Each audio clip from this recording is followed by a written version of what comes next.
Here's what I'm not gonna do. I'm not gonna tell you that your excuses are BS and you just need to get better at being motivated to train. I don't really think that's very helpful, and I see coaches and I see people say that all the time. I don't buy into it. What I'm gonna do with this video is I'm gonna talk about the most common excuses that I hear for bailing out of training, but I'm gonna use logic to try to break down those excuses until eventually they sound illogical. And if I can do that, every time you find yourself coming up with that particular excuse for not training, you can use this logical pathway until it feels ridiculous that you're not getting out there still, and then you get out there. And I'm also going to give you the how. I'm going to talk about all of the tips, techniques, motivational tools that we use to get ourselves out there when we absolutely don't want to. So what's number one?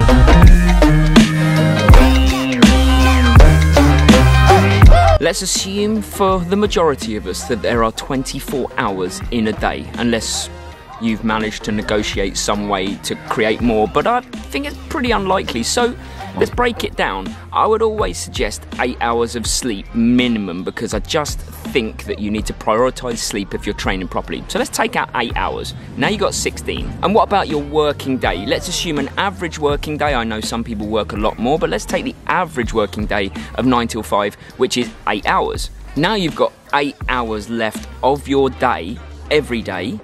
What do you do with it? Of those remaining 8 hours, I'm gonna talk on average rather than you in particular, because I know that there will be outliers on either side of it. But let's say on average you have a 30-minute commute each way. That takes it down to 7 hours.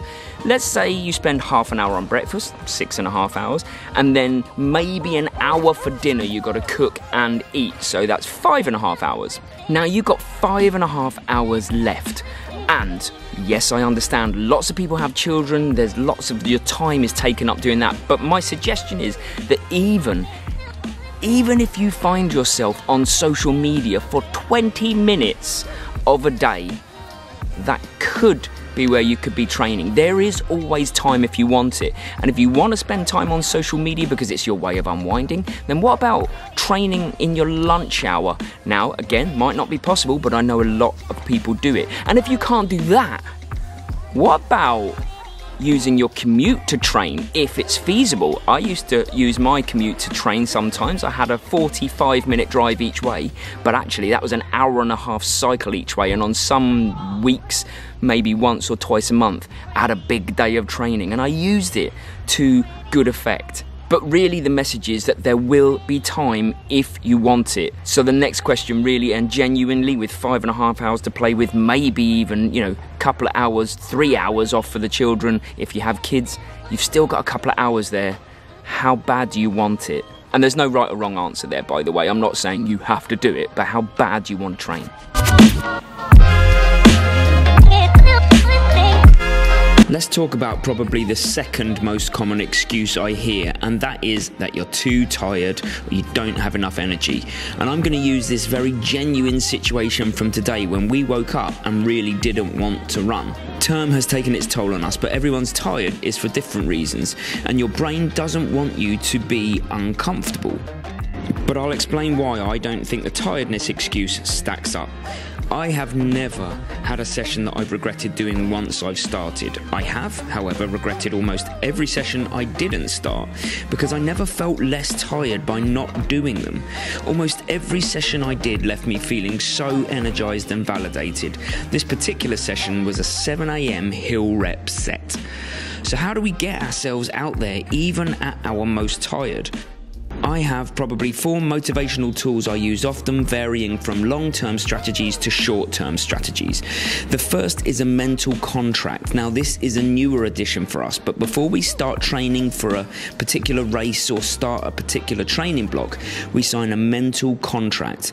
Before the pain, before the tiredness, we make a deal with ourselves that we'll hit our sessions, non-negotiable, and when we're in the depths of that training and we want to quit, that contract is surprisingly motivational. We will not break it. Something more immediate and in the moment, whether it's as soon as we wake up or when we get back from work, we avoid distraction. No phone, just get out. Or if you're home from work, do not sit down. It's fatal. Turn it around whilst you're in motion. If you do sit down, all is not lost. The 5-second rule is very effective. Just count down from 5 and you have to move before 0. It actually overwrites your brain's comfort instinct and prompts you into action. And still not out there? How about the 10-minute rule? Make a deal with yourself that you can bail on the session after 10 minutes if you're still not enjoying it. Guess how many sessions you're going to bail on? If you can use any of these techniques to get yourself out there, you win. Just like we did today. Your body is capable of crazy things, so let it do them.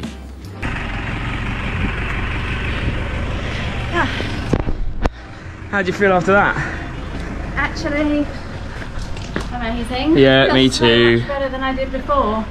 Just feeling a slump, and that's really lifting my mood, and I like the run back, I felt better as well. See, it actually works, genuinely works. I'm feeling 100 times better than I did.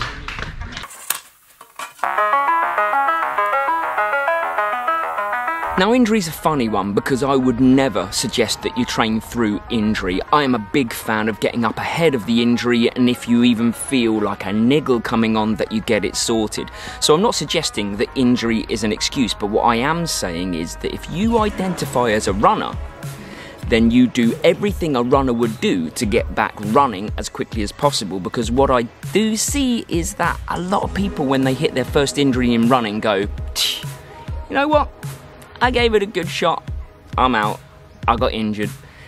Injuries are absolutely a part of running, unfortunate part of running, but they're a part of running. So what you have to do is A, treat yourself like a runner, B, treat running, and treat your running in particular, as a puzzle. Yes, it's a constantly shifting puzzle on quicksand, and usually the puzzle is on fire, but it's still a puzzle to be sorted out. So what are some of the things that you can do if you are injured when you're training? Well, cross-train, for example. If your legs are injured, could you swim? If your top half is injured, maybe you've been in a bike crash like I was, can you go on the turbo still? Could you use an elliptical even, non-impact running? I know a lot of people do that. There are always ways to continue to train if you want them. And while you're at it, seek treatment. Get yourself to some specialists who will be able to not only fix you, but maybe suggest ways that this doesn't happen again. Maybe look at the way that you run, maybe look at muscle imbalances, maybe treat that. I don't know, but that is what has worked for me in a big way. I invested in what I call prehab, not rehab. I'm getting up ahead of everything. I take care of myself every month. I funnel about 60 quid, that's it, into looking after myself, whether it be dry needling, whether it be massages, whatever. I try and get ahead of my problems so they don't actually occur. So really, that's getting to the root cause. What I'm trying to say with this one is that injury is not an excuse to cease training altogether. If you identify as a runner, you do whatever it takes to get back to running. Now get back to running.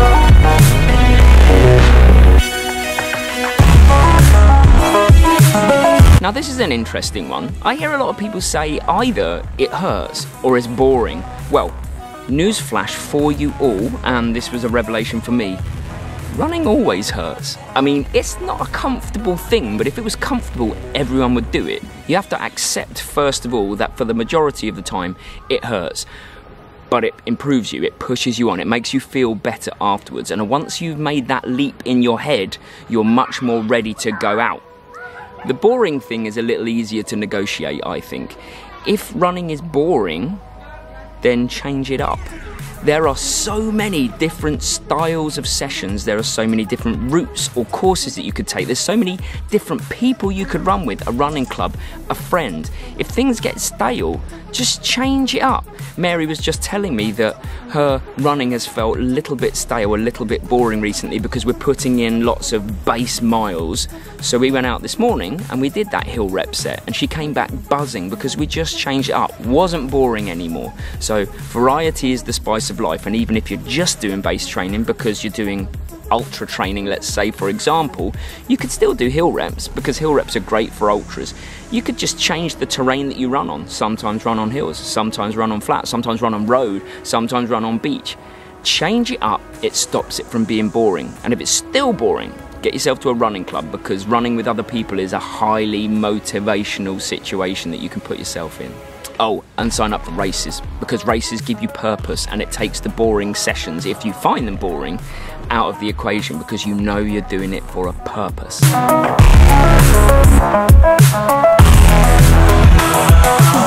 And the final of the 5, one of the other most common excuses that I hear is, it's bad weather. I don't want to go out. It's raining. It's cold. Someone once told me when I first started my running journey, there is no such thing as bad weather, just bad clothing choice. And I totally buy into that. You can have any situation, any weather situation, and you can have the right clothing for it that makes it feel utterly comfortable, that makes it feel absolutely fine.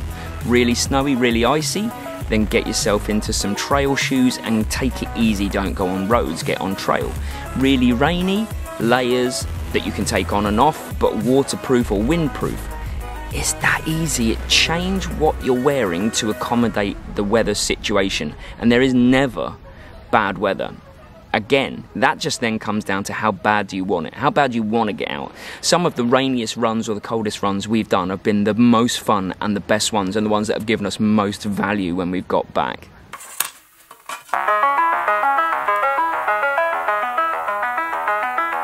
Now I'm going to give you 2 excuses that I think are legitimate excuses, and I don't think that you need to try and work your way through these. And the first one is that you don't feel well. Now, if you're building a relationship for life, if you're thinking about running for your entire life, then missing the odd session because you're ill and genuinely ill, do it. I always say do it. I don't think you're going to accomplish much by pushing on through illness if you are genuinely trying to think about training for the rest of your life. So you build a relationship with running, and then you know that it is okay. Again, like we said with the Brownlees, their attitude is that no one session is crucial, and yet every session is crucial. And all that means is that you have the mindset to make all of your sessions, but if you miss one because of illness, you don't sweat it. You know that you'll hit the next one because every session is crucial, and yet no. Does that make sense? I think that makes sense. But I'm not a fan of getting people to push through illness. I just find those sessions are probably more counterproductive than productive, even mentally. So be kind on yourself. Give yourself some slack. If you're in this for the long term, it's all right. And the last excuse, and probably the hardest one to argue against, is you just don't want to. You just don't want to train. And if you just don't want to train, then maybe running isn't for you, or maybe you're not in a place yet where you can train consistently, and that's all right. Some people I've spoken to, I say, like, why didn't you get out this week? And they just said, just didn't want to. And actually, sometimes you can't argue against that. They're just not in the right place right now, and that's okay, because it's about trying to build positive habits, and maybe they'll get there eventually, but not yet. If you want to get there eventually, something quite powerful is writing a letter to your 80-year-old self about the person that you hoped that you have been through your life. And that way, you kind of want to try and live up to that, the best version of yourself all of the time, that your 80-year-old self will read and think, yeah, do you know what? I did do that. That's quite a powerful motivator if you want to get started. It's ultimately, can you look back on your life and say that you're proud of the person that you were? And if you can, then no one like me can tell you what's right or wrong for you. No coach, no person. You have to do what is absolutely right for you and just you. Ultimately, as a PE teacher, as a coach, as a person that has run all of their life so far, I'm clearly biased. But I don't think there's any better thing that you can do for your physical and mental health than exercise. And it doesn't necessarily have to be running, but it has to be pushing yourself physically outside of your comfort zone regularly. And I think if you do that, all other avenues open up in your life. Your mental health makes you feel better about yourself, you build better relationships, you're more confident, you do well in jobs. Everything flows from that core of exercising. And I just want you to be able to cut through the illogical reasons that we have for not exercising using logic. I really hope this has helped. If there's anything that you use to get yourself out that I haven't mentioned, put it in the comments, because people are always looking for more motivational tools, as am I. So if you've got a good one that gets you out the door, let me know. And coming on Sunday, thanks to a request from Maria, who's one of our subscribers, amazing request, thanks Maria, I don't know why I didn't think of this earlier.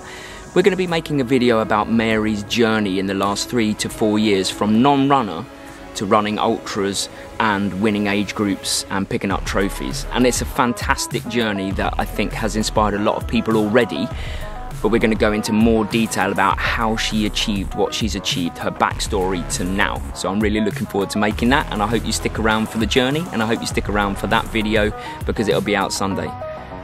I really wish I could have filmed facing the other way, but the light wouldn't help. But look at this view. We'll finish with this view. Look at that. Hey. Have a good week.